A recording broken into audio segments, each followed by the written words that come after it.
wage differentials across different occupations, and they do tend to be quite sizable, at least in the UK. But by comparison, relatively little attention has been paid to differences in non-pecuniary amenities across different jobs. And as a consequence of that, we know relatively little about the average well-being of people in different occupations. So in other words, we don't really know how happy or how satisfied people are doing different jobs. And also, very importantly, we don't know how this satisfaction in different occupations is distributed across. So we don't know the dispersion of well-being across different jobs. And finally, if there are these differences and the dispersion is quite large, we actually have very little idea about the factors that determine these differences in well-being across occupations. So which particular amenities or non-pecuniary aspects of jobs matter to people and which matter less or contribute less to this dispersion. Not sure why. Okay.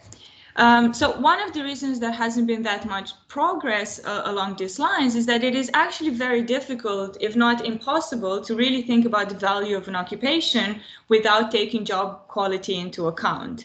And progress has been quite slow for two different reasons, I think. One of them is that these non-pecuniary amenities are relatively difficult to measure.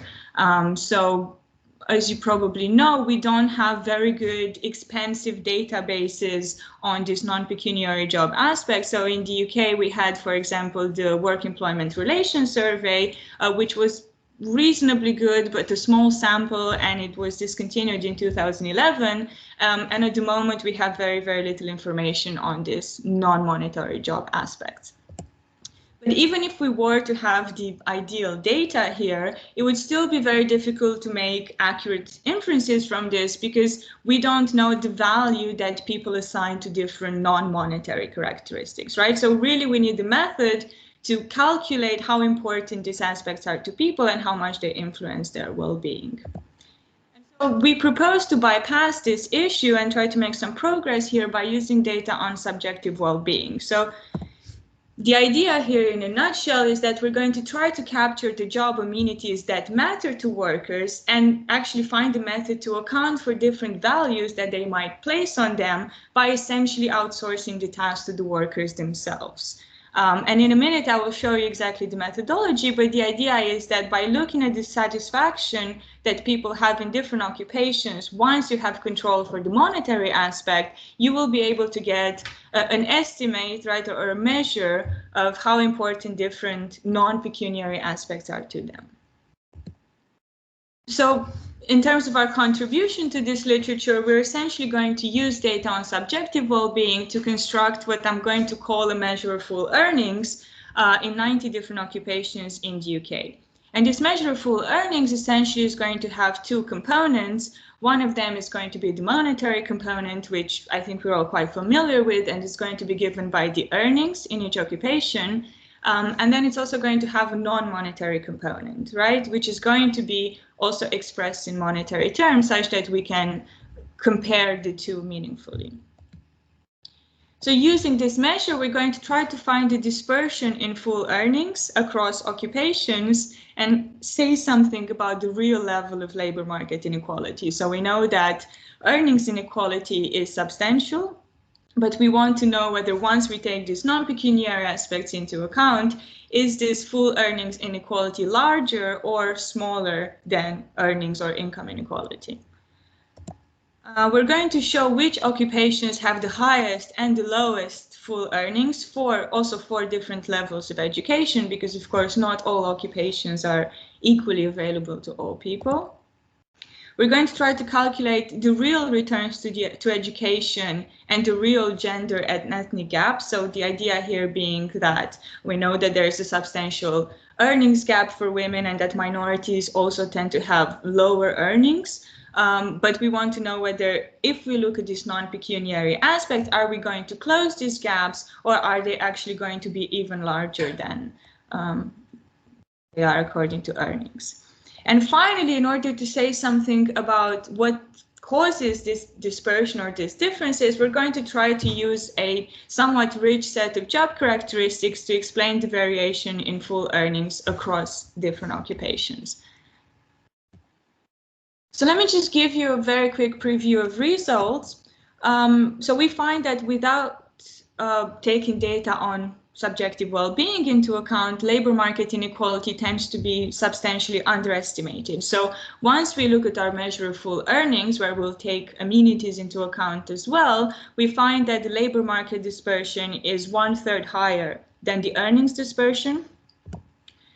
We find that the real returns to education are actually even higher than previously thought, because higher educated people have higher wages, but also experience better amenities in their jobs. Although we do find a large dispersion for graduates, and I will discuss this in a bit more detail later. Similarly, the gender and the ethnic gaps in the labor market in the UK are significantly larger in terms of full earnings. So women and ethnic minorities not only have lower earnings, but they also tend to have worse amenities. And we find that even our limited set of job characteristics can explain about 40% of the variation in full earnings. And this goes predominantly to this non-pecuniary component, and we will show exactly which job characteristics are particularly important in explaining this variation. Sorry, I think there's a hand up from Kalo.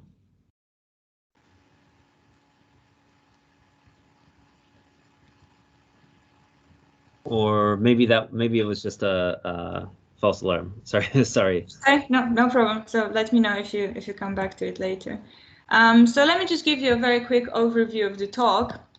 So I'm going to describe a little bit the data. I don't know how familiar you are with it. I imagine many of you will be quite familiar with the surveys we use. Then I'm going to show you how we calculate the interpersonal dispersion in full earnings. And show you how these full earnings differ across different occupations. So, does the picture look different for CEOs and managers compared to people who work in elementary occupations? Then I'm going to try to say something about the real rate of return to education and the gender and the ethnic gap. Show you something about the job characteristics that matter. And then I'm going to have a very brief discussion about compensating differentials. And then if there's time, maybe I will also show you how the extent to which we can replicate our results in the US. So data-wise, we are going to mostly use the annual population survey. This is a repeated cross-section. It is a very large survey. It is representative of the UK population. And we're going to, for the purpose of this analysis, we're going to restrict our sample to those individuals who are in full-time employment, aged between 20 and 65, so people of working age. And if you're not familiar with subjective well-being measures, we're going to look at life satisfaction predominantly. This is measured on an 11-point scale in the annual population survey. The reason we do this is because, in line with the OECD and previous research on this topic, life satisfaction tends to be a much better measure than other things like job satisfaction, because they capture much better what matters to people in their life. But we will also look as a robustness test to job satisfaction, and I will show you something there as well. We measure earnings by the logarithm of hourly pay. And we actually have quite detailed data. We look at 90 different occupations at the 3-digit level. We could also do this analysis at the 4-digit, but then the cells with very small sample sizes become quite large. So we are far more confident in the results we get at the 3-digit level. And in the annual population survey, although very limited, you do have some data on certain job characteristics. So we know, for example, whether people do overtime, the amount of job training, whether they work from home. So this was pre-pandemic, whether they have a temporary job, whether they have managerial duties, and whether they work or not in the public sector. Of course, as I said, this is relatively stripped back and not very useful for these purposes. So we're going to merge to a richer set of both objective and subjective characteristics at the occupation level. So we're going to bring this first from the labor force survey, which is again, a repeated cross-section yearly for about 10 years or so that we can use. And there we have a little bit more information. So we know things like tenure, apprenticeship, working shifts, work accidents, and health issues caused by the job. And we're also going to bring some more subjective job characteristic for the workplace employment relations study, which, as I mentioned briefly in the beginning, it was discontinued in 2011, but it is quite helpful for us here. And there we know more about work pressure, how much influence or autonomy people have in their tasks, the feelings induced by the job, and general attitudes towards the organization. So this is going to be a bit more of a descriptive part of the analysis, but I think maybe nonetheless interesting. Now, of course, one of the big limitations of the annual population survey is that it is cross-sectional. And so, of course, there will be a very high level of endogeneity here because people are not randomly assigned to occupation. So there will be most likely quite a lot of selection into different jobs. So to at least partly address this concern, we're going to try to complement our analysis from the annual population survey with panel data. And here is where we make use of Understanding Society, which is, again, a representative sample of the UK population. I think the first wave was somewhere in 2009, and we have about 9 waves of data with both life and job satisfaction questions asked every year. Now, this allows us for a fixed effects analysis. The slight limitation with Understanding Society, which is why it's not our main source of data, is that it is substantially smaller. So the annual population survey looks at about 300,000 respondents, while Understanding Society only surveys about 40,000 households. And if you keep in mind that we're only looking at those who are full-time employed, that's just going to reduce our sample significantly. But I will show you results for both. Sorry, I think we do now have a question hand up from Carl. Hopefully not another phantom hand. No, not a phantom. Thanks. So you're using the WERS. Are you using anything from the employer responses, or is you just using the employee questionnaire?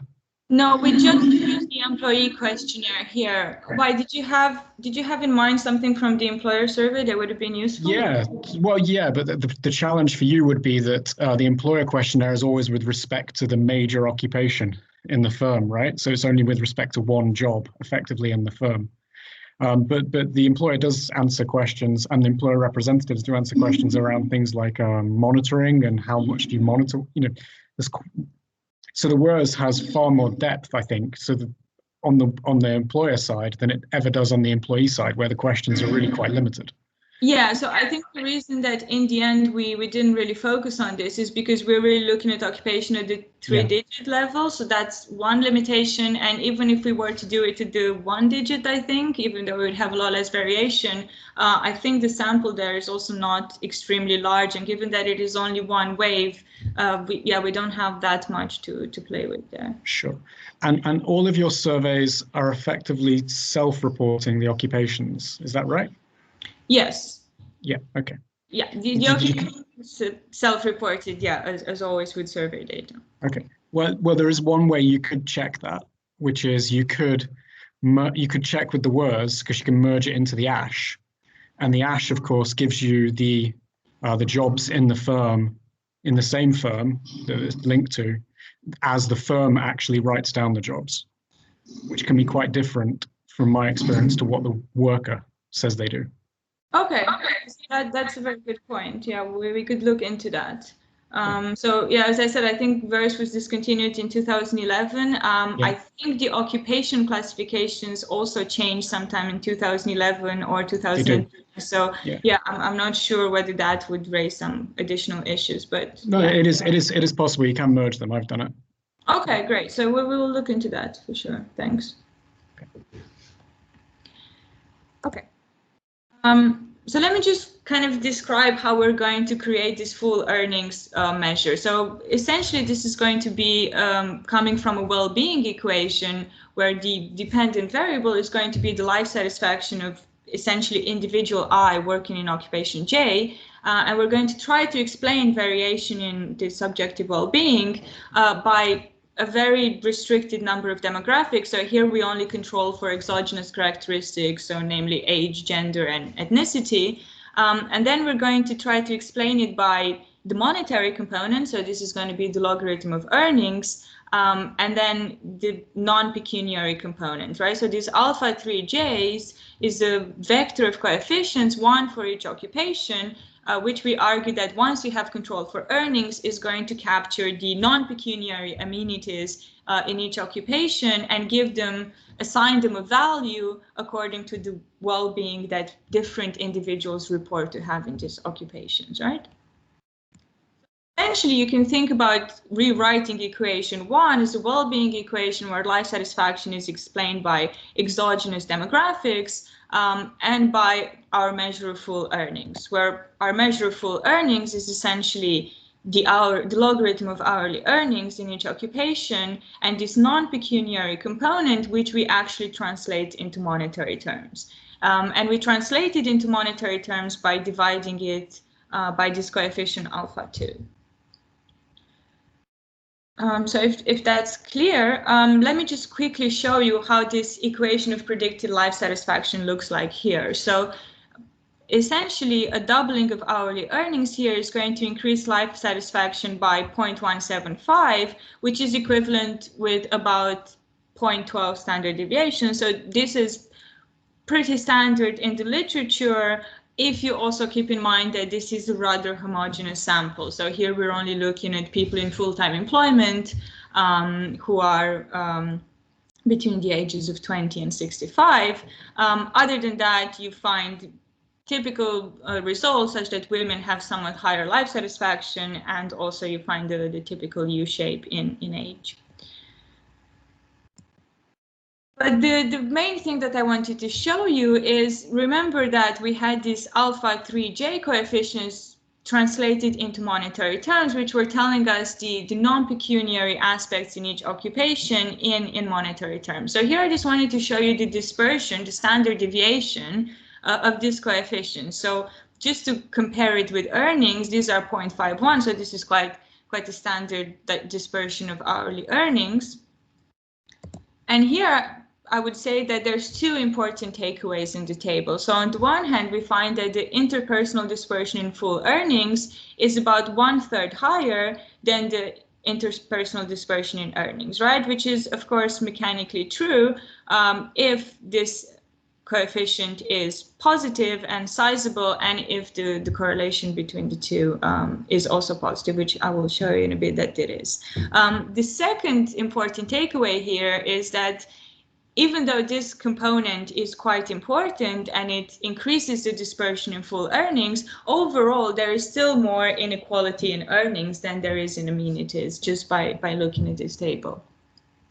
So let me go into a little bit more detail on the first takeaway, that the interpersonal dispersion in full earnings is higher than essentially the inequality of earnings across occupations, right? So this is mechanically true if we keep in mind that the variation of our measure of full earnings is essentially a function of the dispersion in earnings, the dispersion in amenities, and the correlation between the two.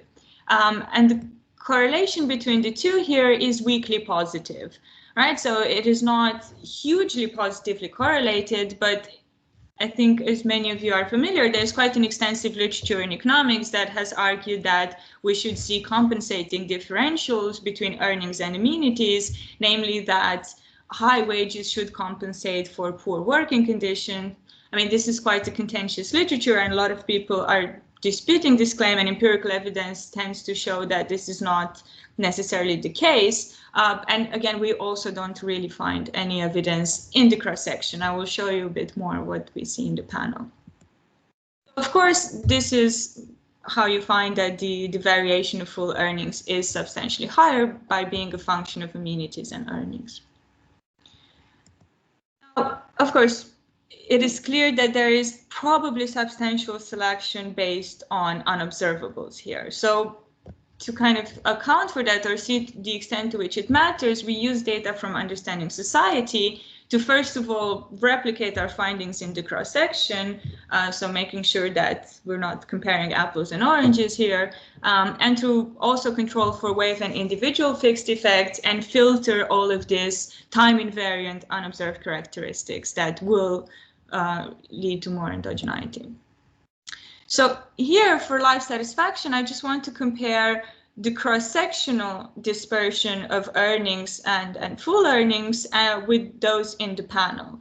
So we find that the dispersion of earnings is actually identical in understanding society, which is probably not surprising. What is quite reassuring as well is that if you remember in the annual population survey, we found this dispersion to be 0.38 and here is 0.32, so it's highly similar, and we find very similar figures for full earnings.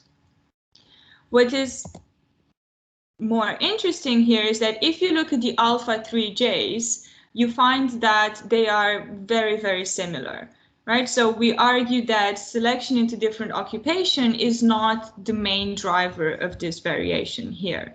Of course, what is making the big difference here in terms of full earnings is that the income coefficient in the panel in a regression of life satisfaction tends to be smaller. So this is not something that is unique to our study, but this has been found in a number of papers, and it's mostly to do, or largely also to do, with measurement error in the panel. So people don't report earnings as accurately over time.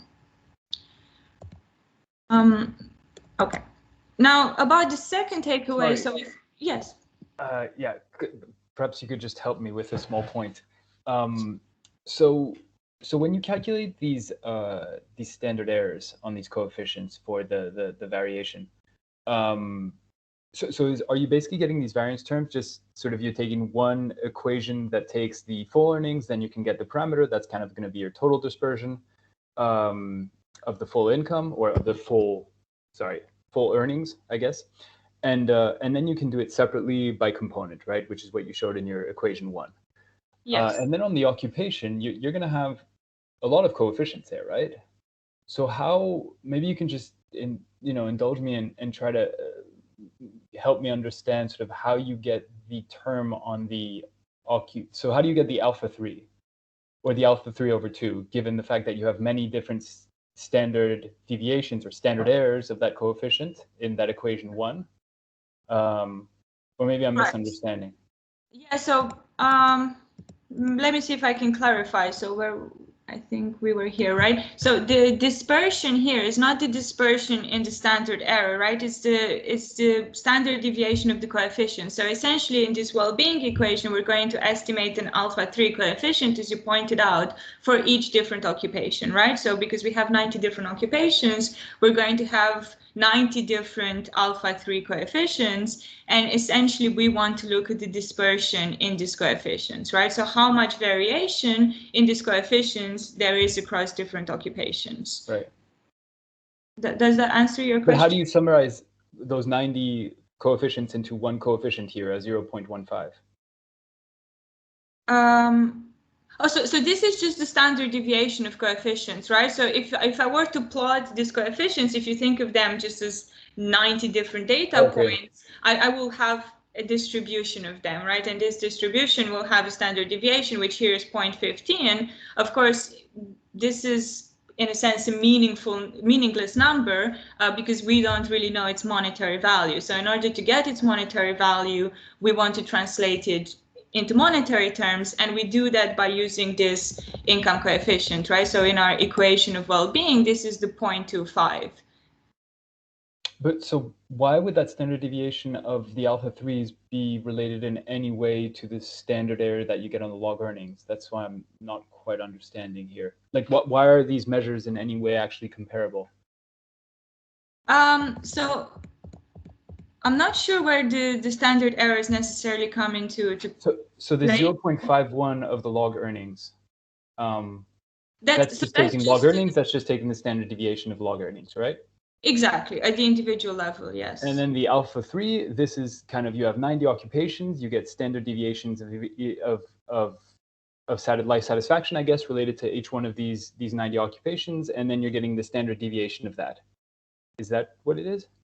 Yeah, so essentially you have a distribution of earnings in the population, right, at the individual level, and the spread, right, in this, the standard deviation of this earning distribution is about 0.5, and then we have a distribution of this occupation coefficients, right, this alpha 3Js, which are supposed to capture the non-pecuniary aspects in occupation, and the standard deviation of this is 0.15.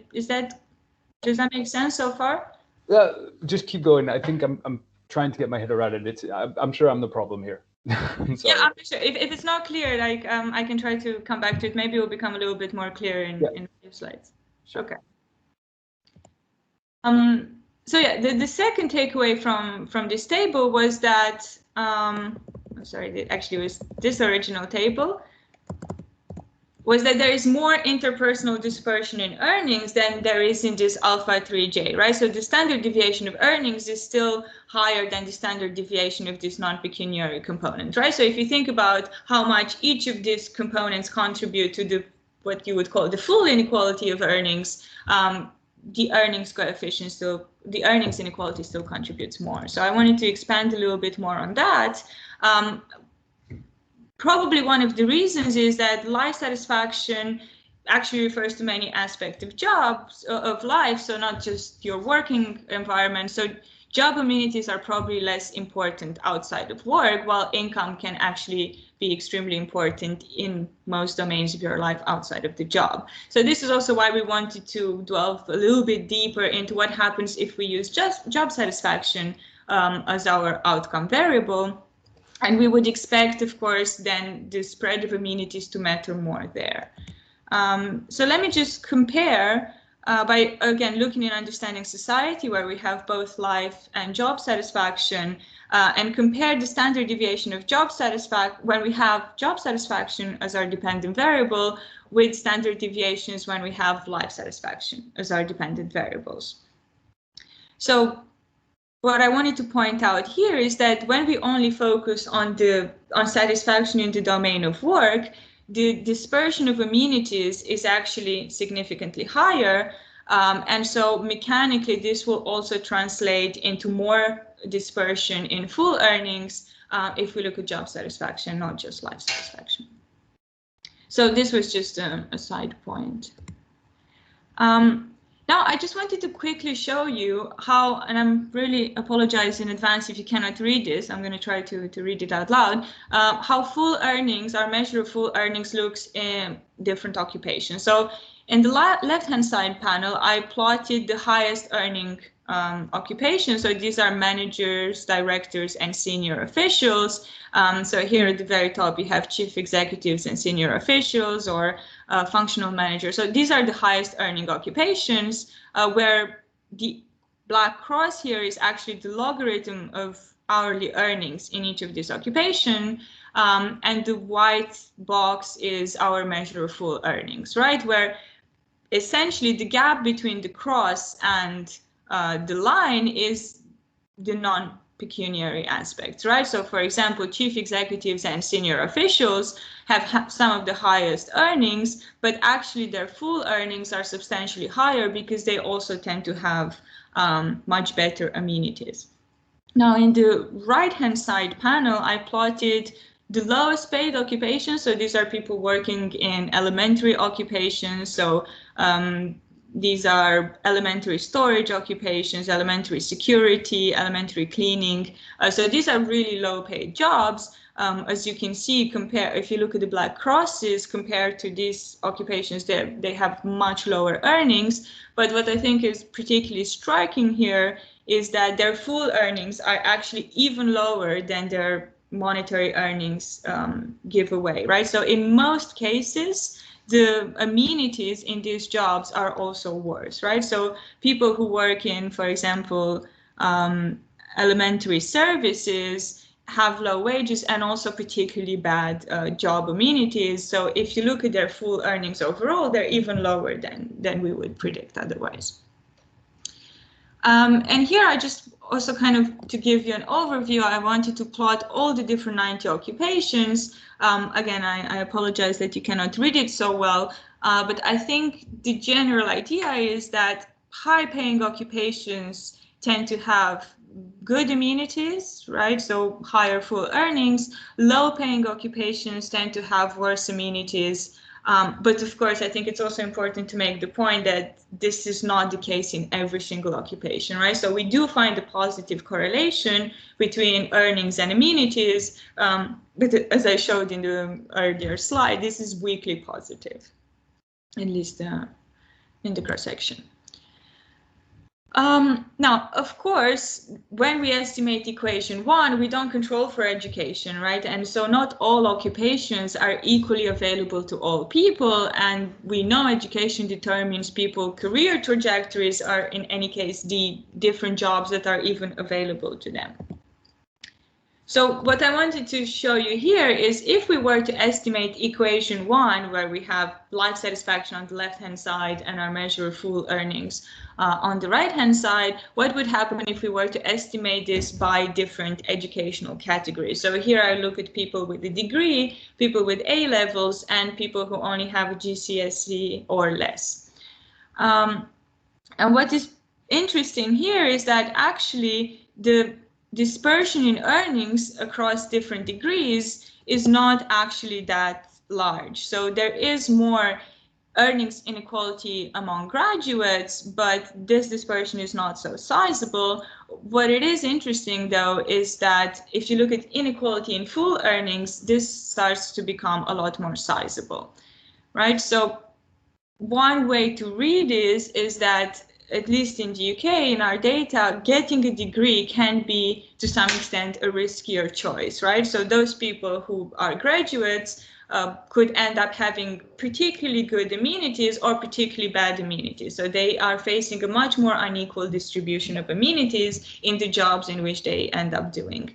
While on the other hand, those people who are doing a GCSE or less as a final qualifications do tend to experience less inequality.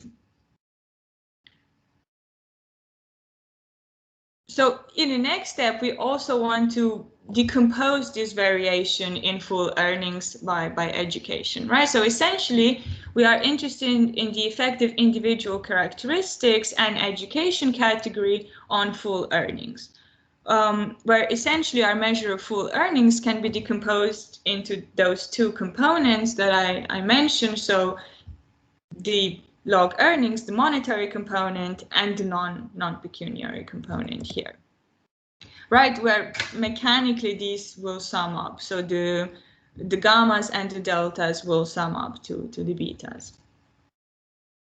Am I moving too quick? Are things clear so far?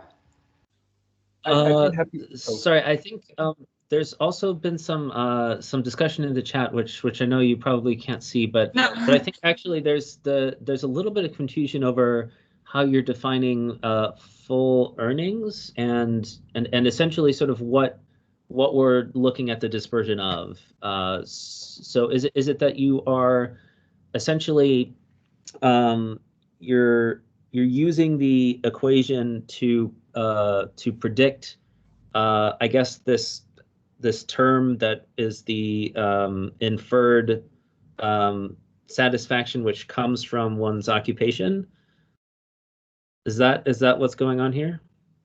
Yeah, essentially, right? So if you think about the equation 1, right, of life satisfaction, right? So you're trying to explain variation in life satisfaction by essentially your earnings, right? So this alpha 2 that I keep discussing, this is telling us how much an increase in your income is going to increase your life satisfaction, right? And once we have controlled for earnings, we are estimating essentially a dummy on each of these occupations, right? So this alpha 3 coefficient, the dummy on each occupation, is going to capture life satisfaction in this occupation, which is not explained by earnings and is not explained by exogenous demographics. Yeah. Does that make sense? Yeah, and so what you're doing is for each person in the sample, you are getting a predicted monetary equivalent of their occupational amenities, and then you are looking at the dispersion over that sort of constructed For each occupation, right? So the alpha 3 is at the occupation level, not at the individual level. And the alpha 2 is not varying by occupation. So of course, we could also imagine a model in which alpha 2, so the monetary coefficient, would also be allowed to vary across different occupations, right? So we could do that. We didn't do that here. Right. We did try it and it didn't make a huge amount of difference. But essentially the alpha 2 does not vary across occupations. The alpha 3 does vary across occupations, and life satisfaction is at the individual level, as are demographics. Right, but I guess the question is once you get to the measure of dispersion, you are, I mean, obviously there for everyone with the same occupation, they're going to have the same value of that because they have the same coefficient. Exactly. But then you're taking the variance or standard deviation over the people, right? Not sort of over the occupational categories. So it's the dispersion is weighted by how many people are in each occupational category, I guess is the question. Yes, that's true. Okay. So, okay. Yeah, exactly. So we are looking in terms of earnings at the individual level.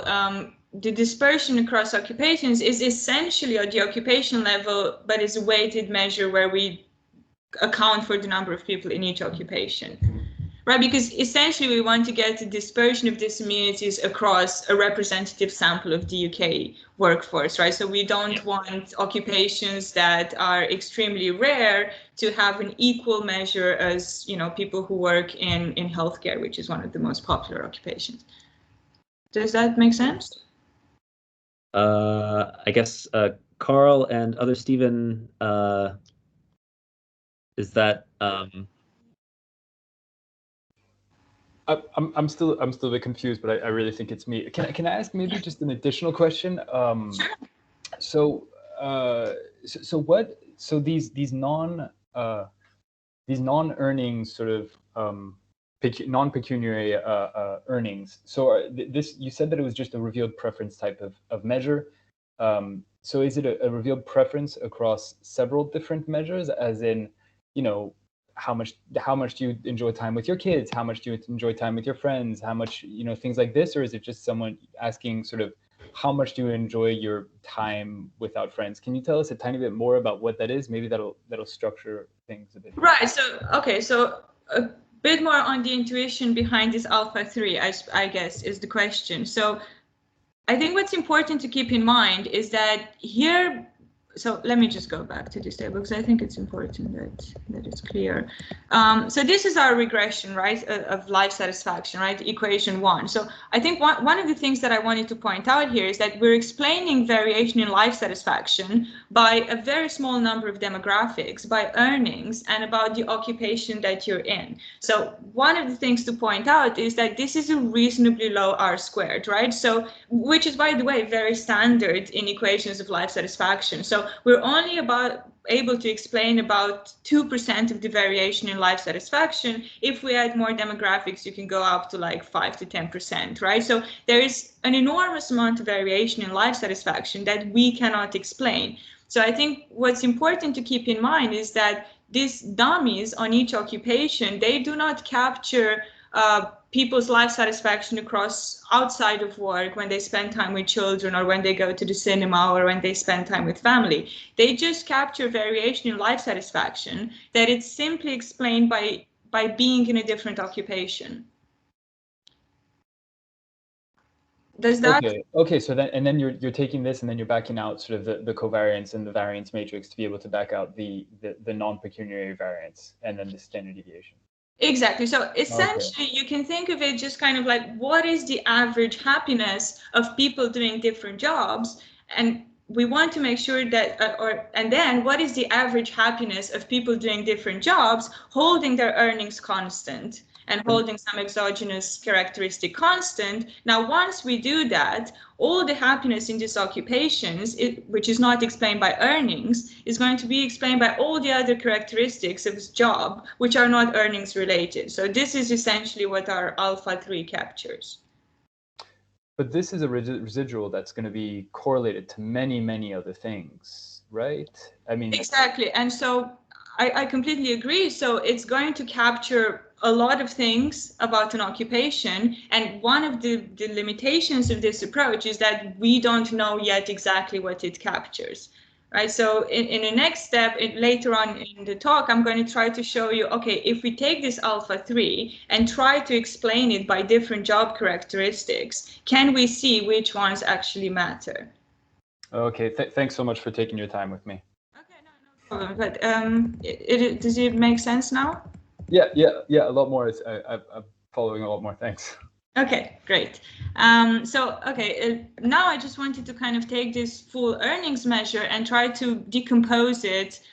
So in a sense, how much of the variation in each of the two components, so the monetary and the non-monetary component, how much of this is explained by your degree and by demographics, right? And mechanically, because full earnings is just the sum of A and B, right, the sum of earnings and non-pecuniary aspects, we also expect that the gamma and the delta coefficients will mechanically sum up to the beta coefficients. So here, let me just show you how this decomposed variation looks if we control for different levels of education. So here I just took the baseline category as the average responder such that we can estimate the coefficient for each and every one of them. And if you look at the first column, so here I'm explaining variation in earnings by degrees, by your education level. And I think this is a very common finding that earnings tend to increase in the level of education. So people who with a degree earn more on average, earn more than the average respondent, while those with A levels and GCSEs tend to earn a bit less. What is the new finding here that we think our paper adds is that the non-pecuniary component also seems to increase with level of education, or at least for those with A levels, right? So people with at least A levels do tend to also enjoy better amenities, right? So non-monetary characteristics, while people who have a lower level of education also have worse amenities, right? So if you add up these two terms, you will see that actually the full earnings of graduates are a little bit higher, but not much higher, because the amenities here, the returns to education in terms of non-pecuniary aspects are quite small, but there is a significant improvement compared to those who are only have a GCSE or less. Sorry, Maria, can I ask a quick question, please? Yes, please. Thanks. Just going back to thinking about the variance decompositions, if you're worried about measurement error in the earnings, and that maybe being, depending on the occupation or anything, would that worry you about these decompositions? Yeah, so I thought that's a good point. Yeah, I think the main concern with measurement error here is going to be in the panel, because then you're asking people to recur their wages over a period of 10 years or so. I think in the cross-section, this is something that we're worried about to a lesser extent.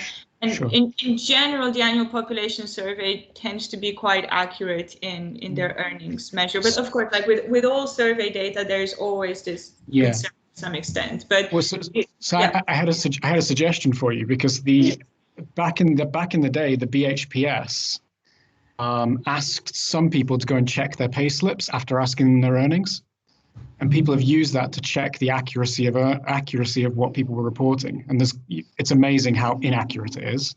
You could obviously go back to whatever wave that was and see if that varied by occupation. It probably doesn't, but it's okay. Yeah. Thank you. Yes, I'm aware of this. So we should look at I wasn't aware about the BHPS question, but yeah, that's a great idea. We should do this as a robustness check and see how much it matters. I mean, we try to look here at hourly earnings, weekly earnings, and also monthly earnings. And we find that they all tend to be very consistent across the board, which is somewhat reassuring, but doesn't, I realize doesn't 100% address your No, yeah, that would be reassuring. Thank you. So we try to do the same exercise also for the gender gap. So again, this the same kind of decomposition, and we find, you know, the typical finding that women tend to have lower earnings, but a bit concerningly is that they also tend to have much worse amenities. So if you do take this into account and using this method, women do have both lower wages and worse amenities, right? So the real gender gap here is about 31% larger than you would find if you only look at earnings. Again, we also look for the ethnic gap. So here we have 11 different ethnicities. And I would say that, yeah, there's quite a lot of numbers in this table, but the main takeaway here is that, you know, if you look at amenities, 9 of the 11 coefficients are going to be negative, right? So all groups other than white British and white Irish tend to have worse amenities, or to report worse amenities than their counterparts, which of course also means that the ethnic gap in terms of full earnings is going to be much larger. So this dispersion is going to be higher than if we simply look at the dispersion of earnings. And this is particularly bad for Bangladeshi immigrants or for Black and Black British ethnic groups, right? So these are particularly large, and also for Pakistani. So coming back to the discussion that we have earlier, now we have this somewhat mysterious alpha 3 coefficient, which does capture all the non-pecuniary aspects of an occupation, but it is not entirely clear what exactly does it capture, right? So how do these certain job characteristics explain the gap between earnings and full earnings? So at the individual level, using the annual population survey, we have a rather restrictive set of characteristics. So we control for working overtime, training on the job, working from home, and a number of other attributes. And then at the occupation level, we use the labor force survey and VERSE to kind of create an occupation average of a richer set of characteristics and merge them into the annual population survey. So here I just first wanted to show you what happens if we look at the annual population survey. It's using the same decomposition method as we had before.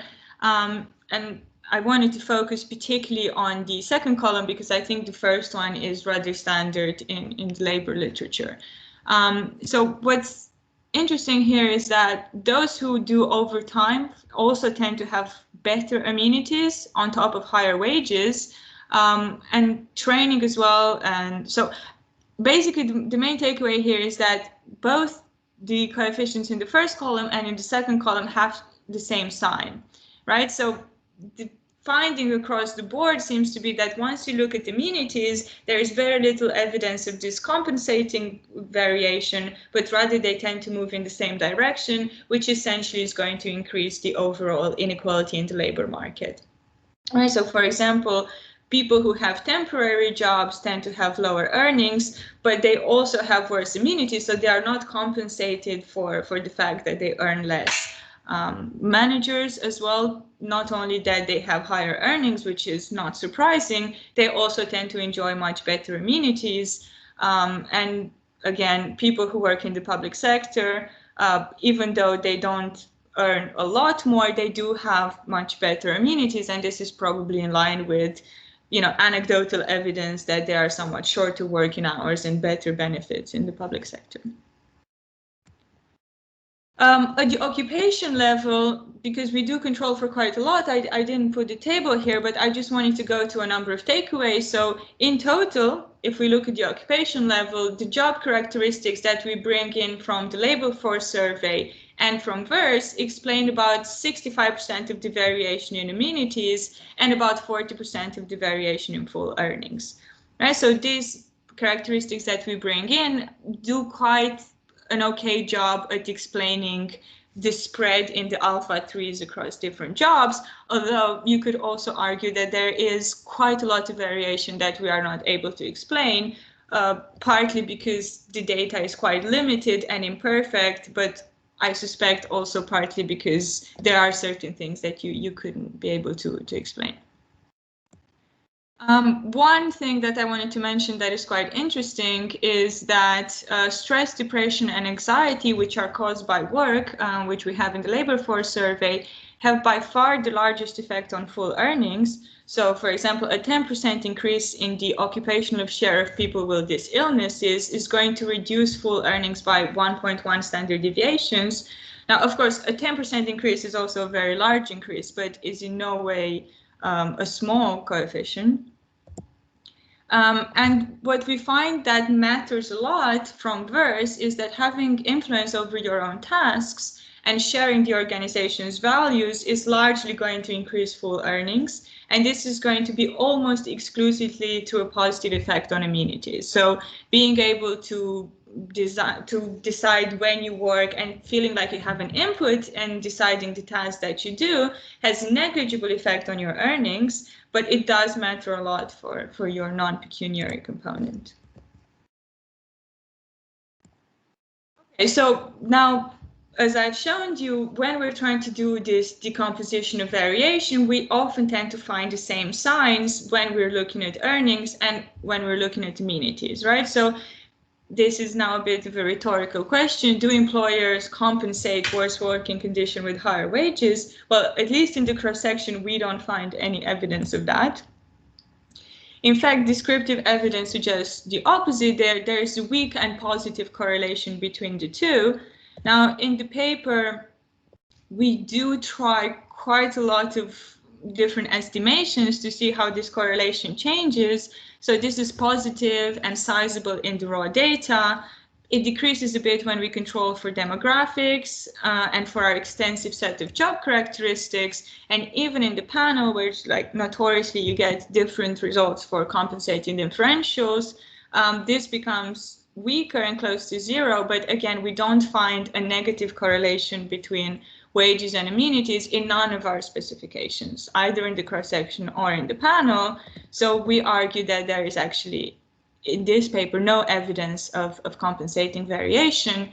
And this is also in line with the fact that full earnings, our measure of full earnings, captures a lot more dispersion than the earnings alone. Finally, I just wanted to show you the extent to which these results can be replicated outside of the UK. So we wanted to look also at the United States, and we use here the General Social Survey. I don't know if you're familiar with it, but it is a long-running survey. It's been going on since 1972. So here we have a much larger sample. In the UK, we look from 2010 onwards. So here we have about 30-year waves of data. The downside of the General Social Survey is that it has a very small yearly sample, so I think it's about 2,000 observations per year, and we are a little bit more limited in our number of occupations. So I think we have about 50, 60 occupations once we drop those that have very small cell counts. But just to show you, and a slightly different measure of life satisfaction. So there they're looking at happiness. But just to show you the kind of key findings, if you look at our standard deviations for earnings and amenities, you find that actually dispersion in full earnings in the US has the same ratio to log earnings as we find in the UK, right? So the dispersion in log earnings is about 0.75, so significantly higher than in the UK, as is the dispersion in amenities. But the ratio between the two is actually very, very similar. So it's about 1/3 higher than that of earnings. And to a large extent, we also replicate our findings on education, gender, and ethnicity with US data.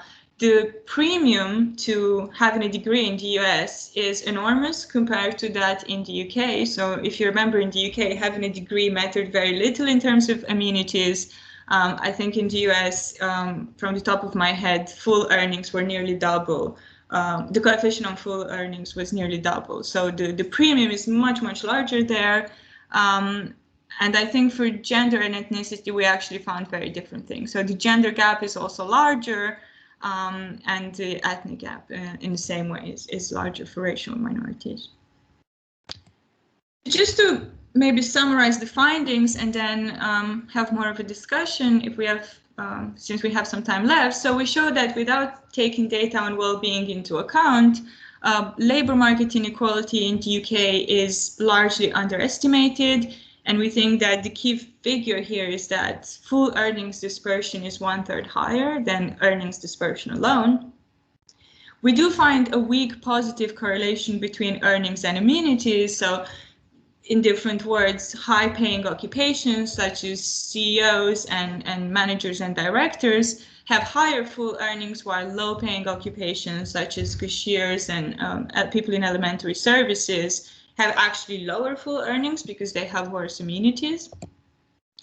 Controlling for differences in job quality, the gender gap and the ethnic gap is higher, and the returns to education, to at least to an A level, are also higher. We do briefly discuss in the paper which occupations are particularly good or particularly bad for people at different education levels. And we do find that those with a degree in the UK experience the highest dispersion. So we interpret this as being a bit of a riskier choice, because on the one hand, you can end up having very high earnings, but on the other hand, you can invest a lot in a degree and actually end up having relatively low earnings, while those who are doing, for example, a GCSE degree, they have much lower earnings, but also they face less uncertainty, so it's a more certain outcome. We do find with a rather limited set of job characteristics that we can still explain about 40% of the variation in full earnings, and that, as we expect, this is predominantly to the non-pecuniary component. And we also managed to replicate our findings in the US, even though the US exhibits more inequality in general. So I think I'm going to stop here and perhaps take some questions, or?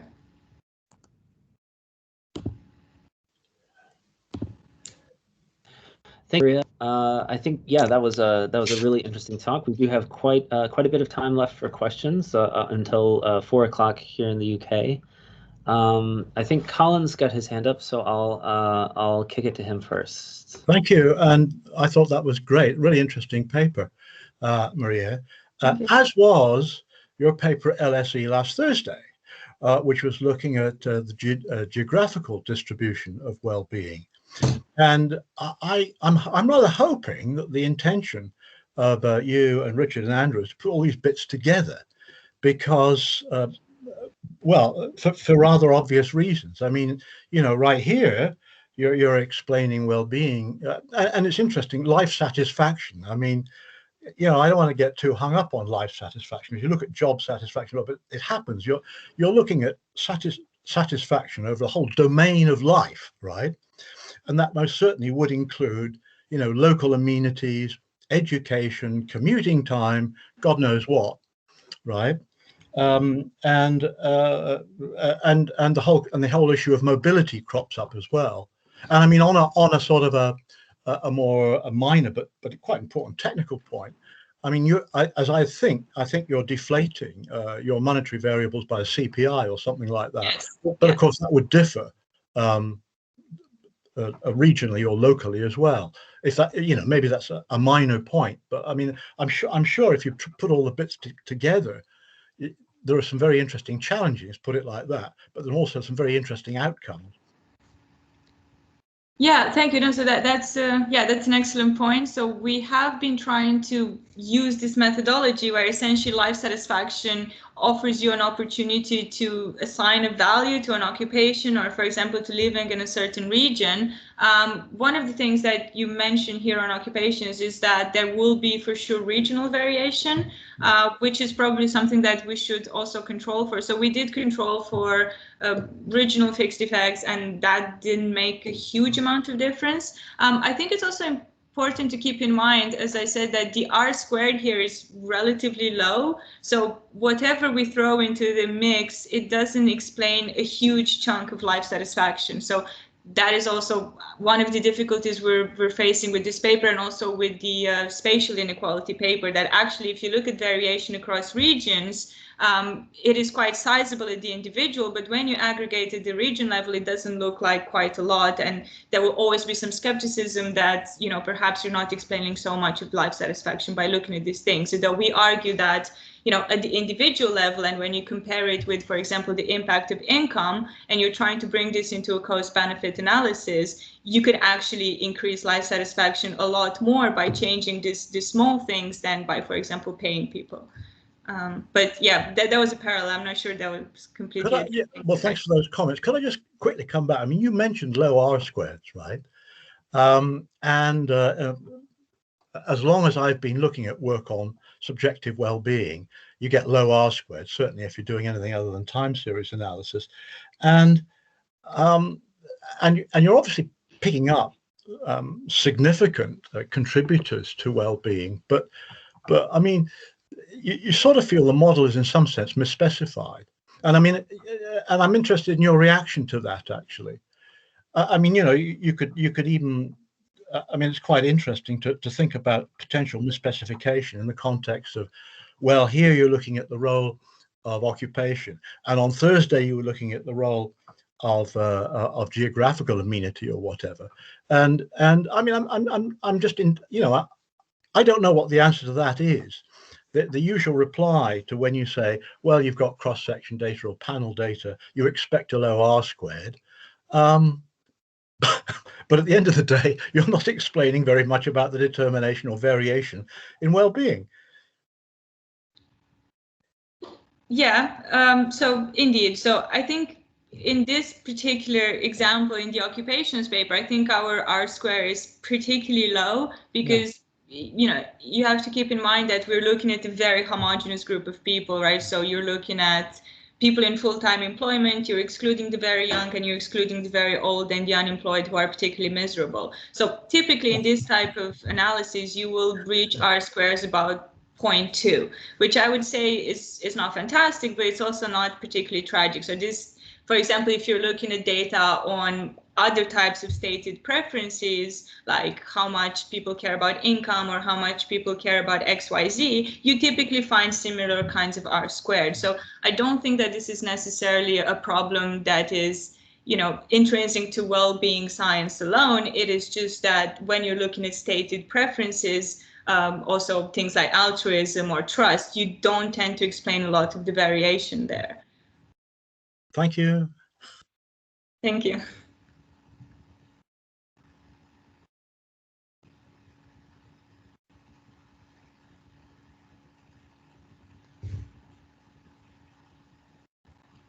So I'm happy to take, any more questions if you have, or suggestions where we could improve.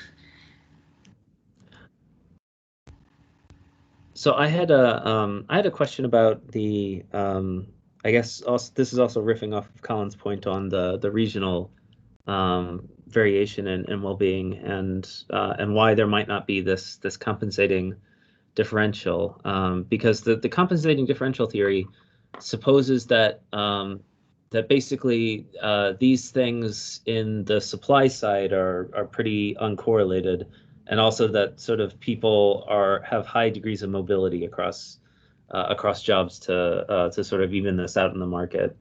And one of the ways that might fail, I think, on the supply side is that if you think about a region like London, the reason why it has high amenity value, and also part of the reason why it has high wages are the same, which is that there's these agglomeration effects that, you know, having a lot of people in one place gives you lots of amenities, and it also increases productivity. And so there might be something about the production function, the joint production function of amenities and wages, which is sort of positively correlated, which is what you find in your sample, that these things are positively correlated. And I think it'd be super interesting to dig into why, but maybe not necessarily in this particular paper. I agree, yeah. Yeah, no, I think that's extremely interesting. There for sure will be, interesting regional variation. So we haven't tried to do some kind of heterogeneous analysis where we estimate our results by region. So yeah, it would be interesting to look at, for example, how is this going to look in urban centers and how is this going to look in more rural areas. But equally, you can make the point, how is this going to be for young people who tend to have higher mobility across regions as opposed to people who are at different stages in their career. So there's all kinds of ways in which you can further try to decompose these effects. Although, yeah, on the top of my head, I wouldn't have, a very strong prior on some of these. So yeah, we will have to think about it. Yeah, on the point that you mentioned about London, so in our related paper where we look at the spatial inequality of well-being, we actually find, I don't know, perhaps contrary to popular opinion, that actually people in London are particularly miserable. So you see certain boroughs that have extremely high earnings, so they rank very highly. Yet even if you control for things like age and partner status and gender, you do see that those people are doing particularly bad in terms of life satisfaction, and also particularly bad in terms of deprivation on other domains of their lives. So there could be all kinds of canceling out effects there that we haven't fully explored. But yeah, no, that is super interesting, and yeah, it definitely goes against my priors, but yeah, I think that makes sense. Thank you. Yeah, no, that's a very interesting point. We should look at it.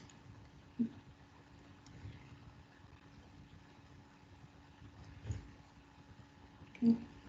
So other Stephen, I think, had some lingering questions. If I take it correctly. No, I think I need to read the paper. I need to go through the methodology a bit faster. I completely understand that one has to go fast in these talks, but I just, like, there are a couple of things that I need to figure out. But I'm pretty sure I'm the problem here, so it's fine. I'm not sure. Maybe I'm the problem not explaining it right. But I mean, if you read the paper, just if you still have questions, just drop me an email. We'll try to get to the bottom. Yeah, sure. Sure. There were a lot of moving parts in the methodology, and I think I got lost, and I probably confused myself as time went on. But thanks. Thanks. Sorry to put you on the spot, Stephen. It's all right. Okay. I'm also happy to finish a little earlier if there's no other questions. It's up to you. What do you think? Yeah, no. So I don't want to keep you too long if we don't have any extra. Oh, so I think there's a hand that's just gone up. Edgar. Hello. I would just like to know how would this method or model help to analyze a macro sense of a nation? Thanks. Yeah. So is your question, how would we look at this cross-sectionally across countries by looking at life satisfaction at the level of the country? Yeah. Okay, yeah, so I haven't really thought about that. So one of the difficulties with looking at life satisfaction cross-sectionally is always the argument that people's culture or background tends to influence the way they would respond to these questions, which is probably true to some extent. But I think there have been quite a lot of studies that have looked with panel data, which is of course a lot more reliable, and they have tried to explain differences in life satisfaction across countries, and they've tried to explain it through a number of different dimensions. So I think that is quite a large literature. Looking across occupations, I'm not aware of a paper that has done that yet. But will it be possible to adapt the model, depending on the country? I mean, I think this analysis is in no way specific to the UK alone. I mean, I think you could run this analysis in a different country, and you might find different things. So this is also what we're trying to do by looking at the US, right? So in a sense, we're trying to see how robust our results are, because of course our findings could be very much UK specific. If we also look at the US, we find that we see the same ratio. So I would say to a large extent we replicate our results there, but of course it is entirely possible that you could estimate this in any number of countries as long as you have the data that you need. And I think, yeah, at least in the developing world, this is still quite difficult to come across, because you would need good data on earnings, pretty disaggregated data at the occupation level, and a consistent measure of life satisfaction. But I think in principle, you could just run the same analysis. Well, thank you very much. Thank you.